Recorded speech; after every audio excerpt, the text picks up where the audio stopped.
आज हमारे मुल्क में आप देख रहे हैं, मैं पुकार पुकार कर आपसे बरसों से कह रहा हूं, अपनी मस्जिदों को आबाद रखो, अपनी मस्जिदों को आबाद रखो। आप भी जानते हैं कि काशी की जो मस्जिद है उसका जुनूबी हिस्से हुक्म खो चुके हैं। मस्जिद में नमाज नहीं हो रही है, कुछ और चीज हो रही है। काशी में जो वजू खाना है उसको बंद कर दिया गया है। मथुरा की ईदगाहों पर ललचावी नजरें लगा कर बैठे हैं। संभल की मस्जिद का किस्सा आपके सामने है। 1.5 घंटे में ऑर्डर हो जाता है, 1 घंटे के अंदर सर्वे हो जाता है और 5 लोगों को गोली मारकर शहीद कर दिया जाता है। नरेंद्र मोदी गए थे कुवैत को, तो कुवैत के शेखों से बड़ा गले लपट लपट के मिले। अब बुला के कुवैत के शेख को दिखाओ कि तुम्हारी हुकूमत यहां पर क्या कर रही है। वो वक्फ का बिल इसलिए लाया गया ताकि मुसलमानों से उनकी मसाजिद को छीन लिया जाए, ताकि मुसलमानों से उनकी दरगाहों को छीन लिया जाए, कब्रस्तानों को छीन लिया जाए, यतीम खानों को छीन लिया जाए। अब आपको दिख रहा है इनकी साजिश कि संभल की मस्जिद के सामने जो जमीन है वो वक्फ और औलाद है। इसीलिए इस बिल में लाया गया था कि वक्फ और औलाद को कमजोर करके रख देंगे।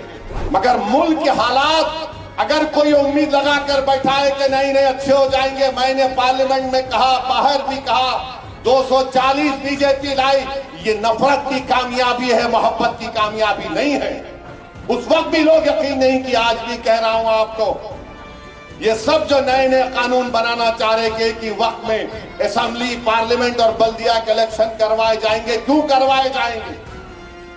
ताकि इनको फायदा हो जाए। आज हमारे मुल्क में आप देख रहे हैं, मैं पुकार पुकार कर आपसे बरसों से कह रहा हूं, अपनी मस्जिदों को आबाद रखो, अपनी मस्जिदों को आबाद रखो। तो यही ये तमाम मुखालिफिन बोलते थे कि ओवैसी, असदुद्दीन ओवैसी जज्बाती तकरीर कर रहा है। आज आपके सामने है, आप भी जानते हैं कि काशी की जो मस्जिद है उसका जुनूबी हिस्से हुक्म खो चुके हैं। मस्जिद में नमाज नहीं हो रही है, कुछ और चीज हो रही है। काशी में जो वजू खाना है उसको बंद कर दिया गया है। मथुरा की ईदगाहों पर ललचावी नजरें लगा कर बैठे हैं। संभल की मस्जिद का किस्सा आपके सामने है। एक ही दिन में केस पड़ता है, 1.5 घंटे में ऑर्डर हो जाता है, 1 घंटे के अंदर सर्वे हो जाता है और 5 लोगों को गोली मारकर शहीद कर दिया जाता है। इससे भी दिल नहीं भरा तो मस्जिद, संभल की मस्जिद के सामने, संभल की मस्जिद आसार कदीमा का प्रोटेक्टेड मॉन्यूमेंट है। प्रोटेक्टेड मॉन्यूमेंट का कानून यह है कि उसके 100 मीटर के अतराफ में कोई तामीरी नहीं हो सकता। यह पार्लियामेंट का कानून है। मगर ये कौन सी संभल की पॉलिस है जो आसार कदीमा के प्रोटेक्टेड मस्जिद के 100 मीटर नहीं बल्कि उसके 5 फीट के फासले पर आउटपोस्ट बना रहे हैं और वो आउटपोस्ट वक्फ की जमीन में बना रहे हैं। मुरादाबाद के 39A में वो वक्फ का दर्ज है, सुन्नी वक्फ बोर्ड में दर्ज है, वहां पर संभल की पुलिस बना रही। नरेंद्र मोदी गए थे कुवैत को, तो कुवैत के शेखों से बड़ा गले लपट के मिले। अब बुला के कुवैत के शेख को दिखाओ कि तुम्हारी हुकूमत यहां पर क्या कर रही है। क्या कर रही है उत्तर प्रदेश की हुकूमत? क्यों आउटपोस्ट बना रहे हैं संभल में? ताकि पीछे जो बाउली निकली है उसका रास्ता बंद करना चाहते हैं। अरे वक्फ की जायदाद पर, तुम जमीन पर जो वक्फ और औलाद है, अब ये नया बिल जो हुकूमत लाई है उसमें वक्फ और औलाद को मुकम्मल कमजोर करके रख दिया गया।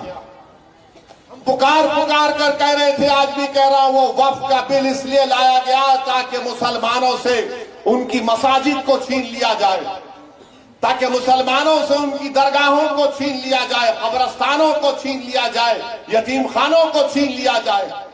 अब आपको दिख रहा है इनकी साजिश कि संभल की मस्जिद के सामने जो जमीन है वो वक्फ और औलाद है। इसीलिए इस बिल में लाया गया था कि वक्फ और औलाद को कमजोर करके रख देंगे।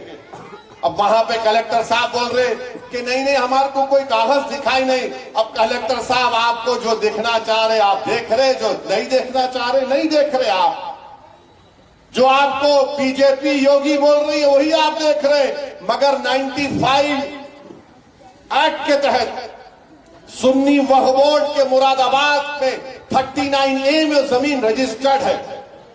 मेरे अजीज दोस्तों और बुजुर्गों, अपने इत्तेहाद को मजबूत रखिए। याद रखिए, सरजमीन हैदराबाद पर आपकी एक अलहदा सियासी क़यादत है, जिसको आपके हमारे बुजुर्गों ने बरसों से मजबूत किया है। और आपकी एक सियासी अलहदा क़यादत की वजह से आप देखते हैं कि हिंदुस्तान की पार्लियामेंट में मजलिस इत्तेहाद और मुस्लिमीन बेबाकी के साथ उन तमाम मसले और मसाइल को उठाती। हालिया पार्लियामेंट का सेशन हुआ, हमारे आईन के संविधान के 75 साल को मनाया गया।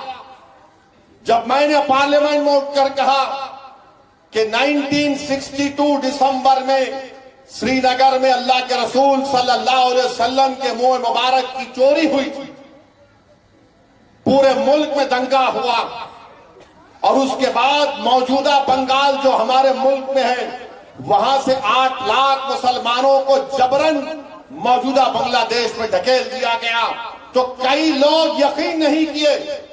मेरे घर पर आए, बोले आपने कहा कैसा है, मतलब ये सबूत, ये कागज है हुकूमत हिंद का उस वक्त का, बताओ झूठ है क्या ये? खामोश हो गए। वो पुरानी पार्टी के बड़े चाहने वाले भी थे, बोले ये कहां से निकाल के लाते आप? मैं सच्चाई को बता रहा हूं। 8 लाख आज आसाम में लोगों को फॉरेनर्स कैंप में डाला जा रहा है। अरे 1960 में पंडित नेहरू के मरने से 1-1.5 साल पहले 40,000 मुसलमानों को आसाम त्रिपुरा से ये कहकर उस वक्त के ईस्ट पाकिस्तान में ढकेल दिया गया कि ये पाकिस्तानी है। बताइए मेरे अजीज दोस्तों और बुजुर्गों, यही तो मैं आपसे अर्ज कर रहा हूं कि अपने अलहदा सियासी शनाख्त क़यादत को मजबूत आपने किया है, इसको और मजबूत रखिए। सवाल मेरे असदुद्दीन अवैसी या मुमताज अहमद खां का नहीं, आज हम हैं कल नहीं रहेंगे, दुनिया का निजाम है। मगर मुल्क के हालात, अगर कोई उम्मीद लगाकर बैठा है कि नहीं नहीं अच्छे हो जाएंगे, मैंने पार्लियामेंट में कहा, बाहर भी कहा, 240 बीजेपी लाई, ये नफरत की कामयाबी है, मोहब्बत की कामयाबी नहीं है। उस वक्त भी लोग यकीन नहीं किया, आज भी कह रहा हूं आपको। ये सब जो नए नए कानून बनाना चाह रहे कि वक्त में असेंबली, पार्लियामेंट और बल्दिया के इलेक्शन करवाए जाएंगे, क्यों करवाए जाएंगे? ताकि इनको फायदा हो जाए। बहरहाल मेरे अजीज दोस्तों और बुजुर्गों, मेरी आपसे ये भी गुजारिश है कि हम अपनी दुआओं में उन मासूम फलस्तीनियों के लिए भी दुआ करें जो पिछले 1 साल से ये जालिम इजरायली हुकूमत के जुल्म का शिकार हो रहे हैं।